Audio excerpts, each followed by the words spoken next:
আধা ঘন্টা পরে তার খাবার কোন জায়গায় আসে? মুরগির বাচ্চা আধা ঘন্টা পরে নিজের খাবার নিজে তালাশ করে খাইতে পারে। মানুষের বাচ্চা যখন দুনিয়াতে আসে 6 মাস পর্যন্ত ওই মানুষের বাচ্চাটার কোনো খোঁজ খবর থাকেনি। কথা বলেন, ওয়া ওয়া চিৎকার ছাড়া কোনো কিছু বলতে পারেনি, ভালো মন্দের পার্থক্য করতে পারেনি। এক জায়গায় স্বর্ণ, আরেক জায়গায় টাকা, আরেক জায়গায় আগুন লাগাইয়া দেখা যাবে সে আগুনের দিকে ধাবিত হয়, ঠিক কিনা? টাকা আর আগুনের মধ্যে পার্থক্য কি ওই ছোট্ট বাচ্চাটা জানে না ভাই? ঠেলা গাড়ি চালাইতে জানে না, মাটি কাটতে জানে না, রোয়া রোপণ করতে জানে না। আল্লাহ এই জ্ঞান তারে ছোট্ট বাচ্চাটারে দেয় নাই, ঠিক কিনা? দুনিয়াতে যখন প্রথম কোনো মা হয়, আশেপাশে মা খালারা থাকে, অথবা দেখা যায় ডং সম্পর্কীয় কিছু আত্মীয় থাকে। নানি দাদি নতুন মা হইছে তো বাচ্চারে দুধ দিতে চায় না, লজ্জায় কাচুমাচু হইয়া যায়। মা খালারা ডাইকা বলে দুধ দে, নানি অথবা দাদি ঠং না মারে। এই যে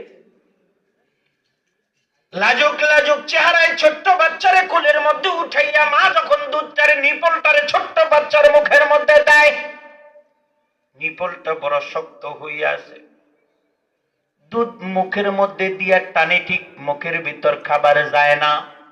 নিপলটারে মুখ থেকে বের করে মা কইরা একটা চিৎকার করে।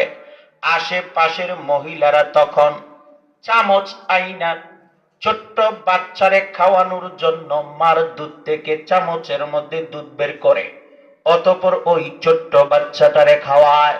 অথবা অনেক সময় ডাক্তার খবর দেয়, ও ডাক্তার সাহেব, ডাক্তার সাহেব আসে। ডাক্তার সাহেব আইসা দেখা যায় ওই ছোট্ট বাচ্চাটারে লেকটোজেন 1 লেখা দেয়, অথবা ওই মারে কিছু ঔষধ লিখে দেয়। ঔষধ খাওয়ার পরে দেখা যায় 2 দিন 3 দিনের মাথায় বুকের মধ্যে যখন দুধ নামে, ছোট্ট বাচ্চা তখন দুধ খাইতে পারে, ঠিক কিনা? আপনাদের এলাকায় ছাগল আসেনি? ছাগলের বাচ্চা হয়নি? আবার আপনাদের এই এলাকার মধ্যে যত ছাগলের বাচ্চা ছাগল প্রসব করে, ছাগি যখন ছাগলের বাচ্চাকে প্রসব করে আধা ঘন্টার মধ্যেই ওই বাচ্চার খাবার কোন জায়গায় আছে অন্য মানুষ গিয়া যাইয়া দেখানো লাগেনি। না রে ভাই না, আল্লাহ রাব্বুল আলামিন